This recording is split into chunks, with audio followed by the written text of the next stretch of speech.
Station, this is Houston. Are you ready for the event? Houston, this is Station. I am ready for the event. ESPN's Laughter Permitted podcast. This is Mission Control Houston. Please call Station for a voice check. Station, this is Julie Foudy. And Lynn Ozawi. With ESPN's Laughter Permitted podcast. How do you hear us? Julie and Lynn, it is incredible to have this opportunity to speak with you. I have you loud and clear, and welcome to the International Space Station. Woo! Yes! We are beyond excited to do this interview with you, Nicole. It is such an honor to speak with you. Thank you for this opportunity.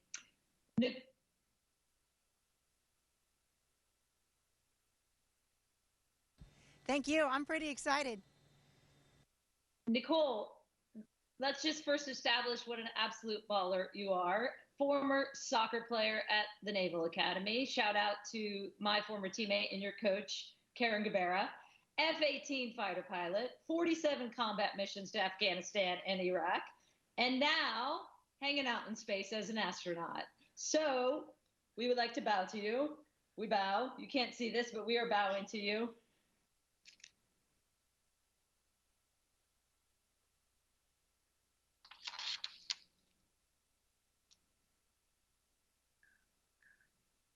I love the delays of space.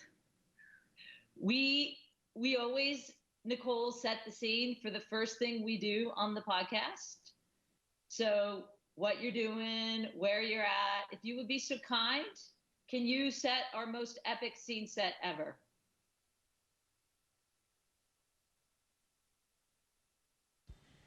Awesome. Yes. Well, I'm on board the International Space Station, and we are flying 250 miles above our beautiful planet Earth at 17,500 miles per hour. So we make a lap around our planet every 90 minutes. It's pretty incredible.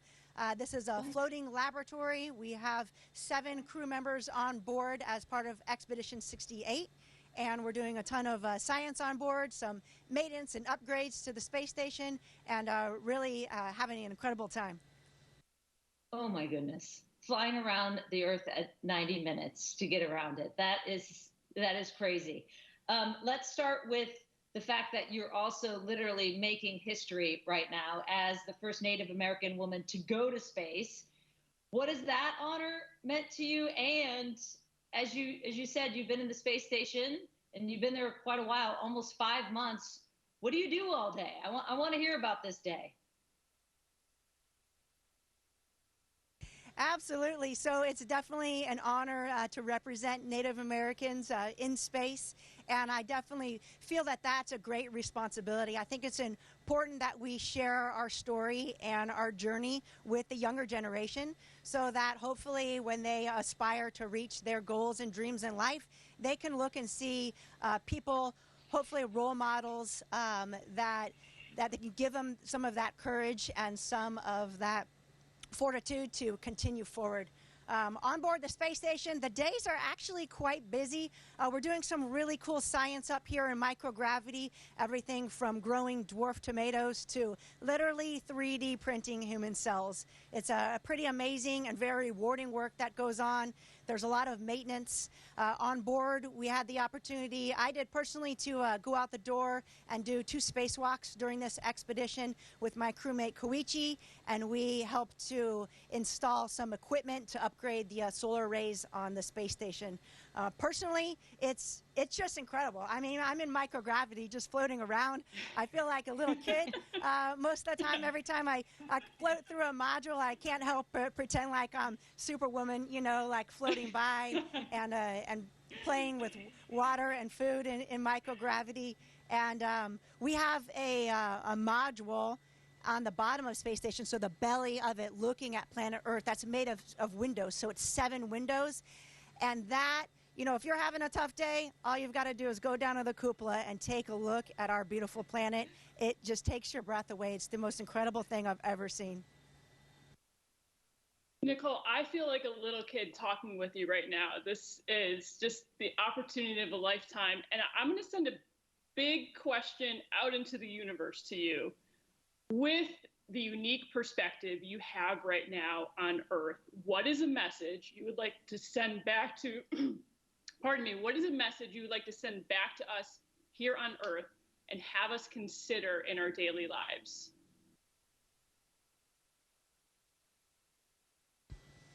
Yes, that is, and it's a tough question because there's so many things that that are important that we focus on in life. But for me, the first feeling that I get when I'm in the cupola and I look at our beautiful planet is just this feeling of awe and amazement, because especially during the day, when you look out into the blackness of space, it is the blackest of black emptiness you've ever seen. And then as your eyes move towards the planet, you can start to pick up the atmosphere, and you see this little gray turn into a light blue, turn into a deep blue, but it's still this thin layer that's protecting our planet from the vacuum of space. And it's really the only thing that's keeping us alive. And then you look at our planet and the beautiful blue of the ocean and the white of the clouds, and you'll pass over far distant lands and countries in a matter of minutes. You don't see any boundaries, you don't see any divisions, you just see this little fragile planet in the blackness of space. So I would ask people on a daily basis to think about that. You're a small part of this marble in space, and how do you fit into this entire world? We are all on this planet together as human beings. So how can we come together as that species to take care of each other and to take care of our planet? It's the only one we have. My goodness, the perspective you're going to have forever after this trip, which will have changed so much of what you do and how you think, I'm sure. Nicole, it's time for Most Pressing Questions, International Space Station Edition. Are you ready for this? It's very intense. I'm ready. What is the most fun thing you've done in space?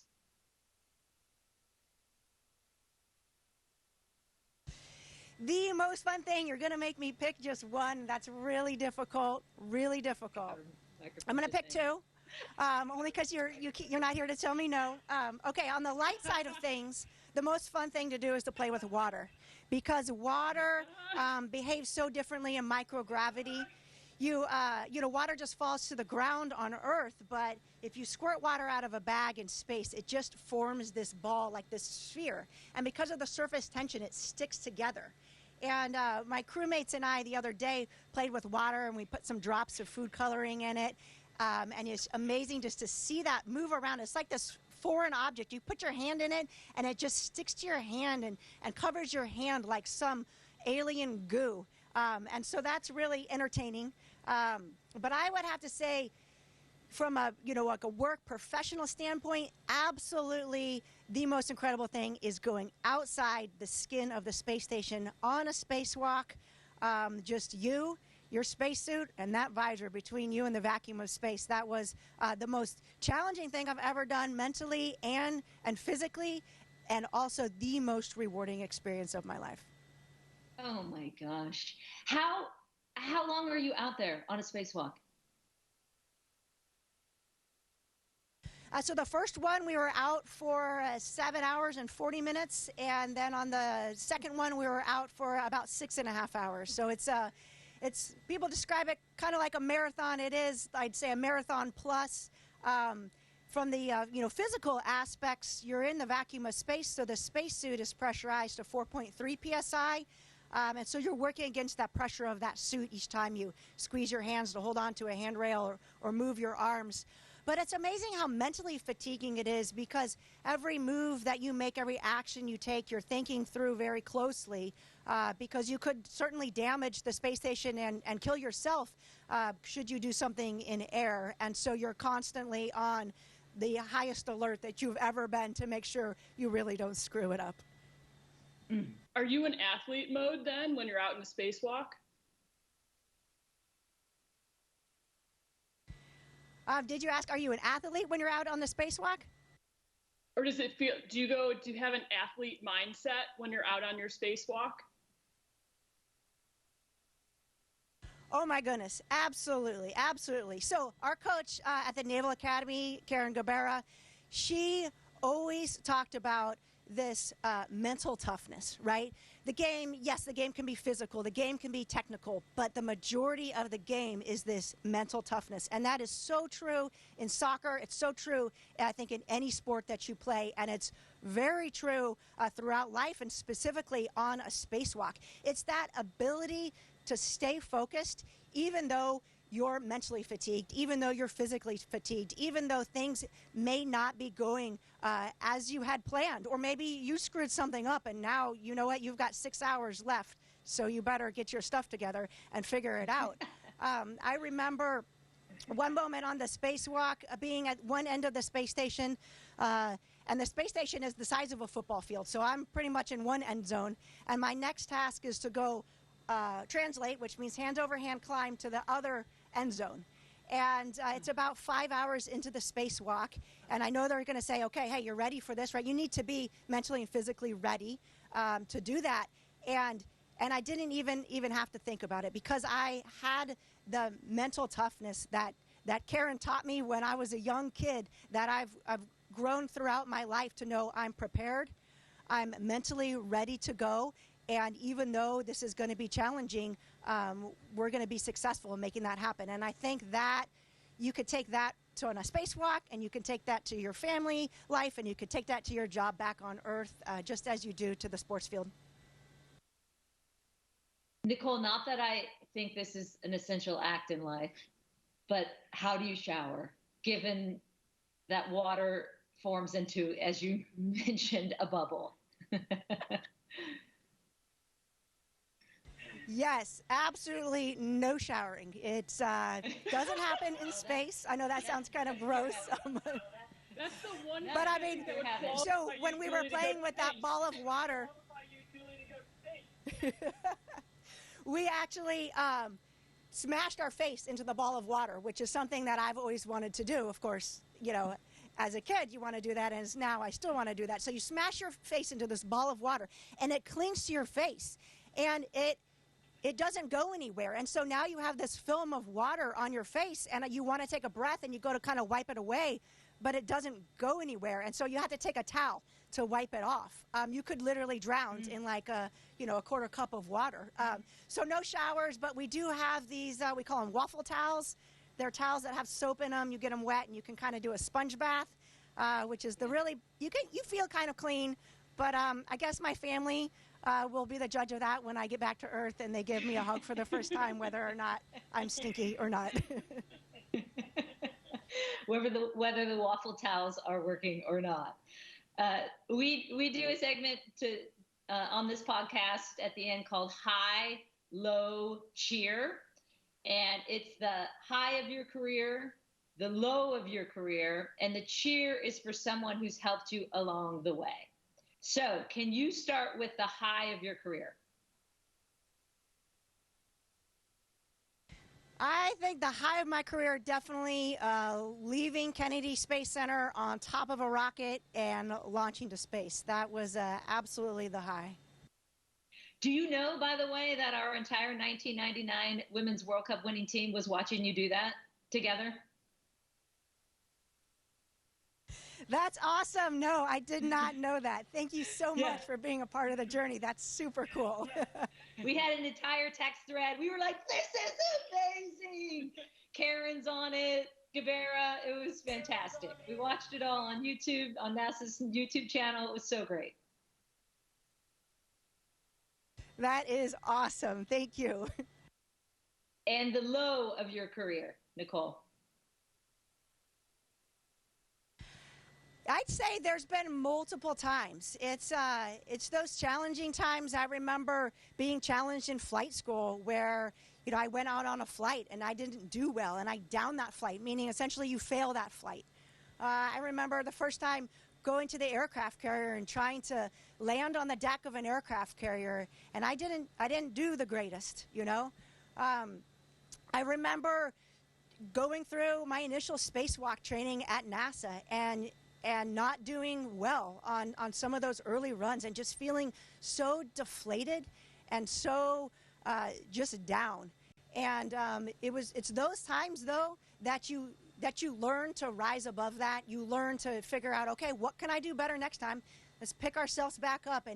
And you get to a point, I think, in life where those feelings are no longer, certainly they're uncomfortable and they suck, but they're not these unknowns anymore.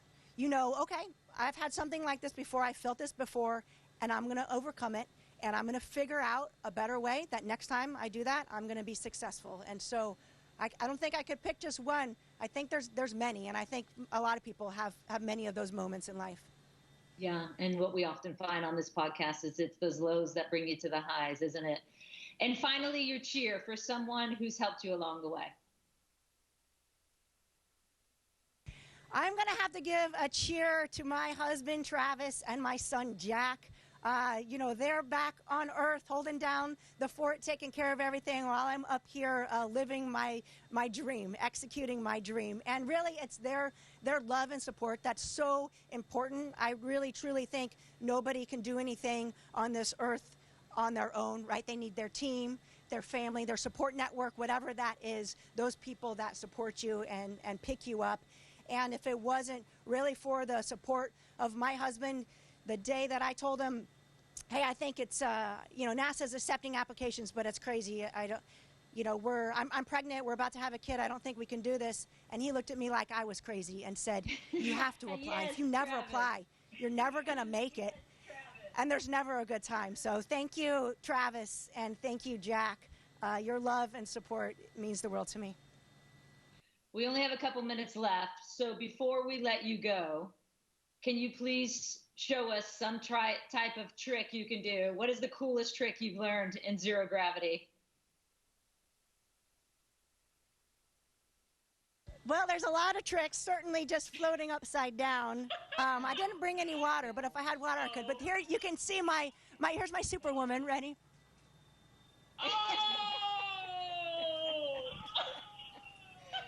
Wait, do you just spend all day doing that? Forget the experiments. We don't need to do science experiments. Let's just float all day.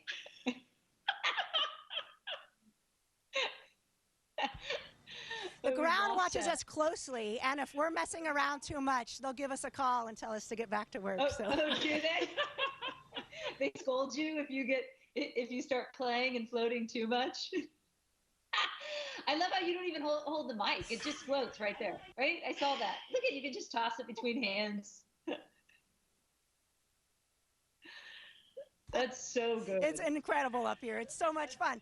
Someday maybe you can come to space. Commercial space travel's picking up, so you might have the opportunity soon. You know what I was thinking? When you come back to Earth, do you think Julie and I can get a ride with you in an F-18? Well, at NASA we don't have F-18s, but I'm pretty sure that we could work with the Navy and Marine Corps and get you up in an F-18. At least we could ask. If you never ask, you're never gonna have the chance, right? I feel like, Colonel Mann, you'll know someone that knows someone that knows someone that can get us on one of them. I just want to say, when we get back to Earth, please, can we do a 5-month interview with you? I know you've been, on the road, so to say, for 5 months, but we want to do like a whole podcast season of interviews with you to talk about, the fact that you're actually trying to make human organs in space just blows my mind. There's so many, there's so many questions we haven't been able to get to. So I just wanted to thank you for your service. Thank you for being an inspiration. Thank you for continually showing us all what's possible by breaking barriers in everything you've been able to do in your career day by day. Thank you so much, Julie and Lynn. It was really a privilege to have a chance to chat with you today, and I look forward to chatting with you back on planet Earth. So much. Come home safely. Thanks for all you do. Thanks, Nicole.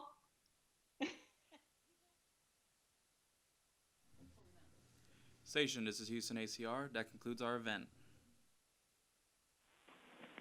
Thank you to all participants from ESPN's Laughter Permitted podcast. Station, we are now resuming operational audio communications.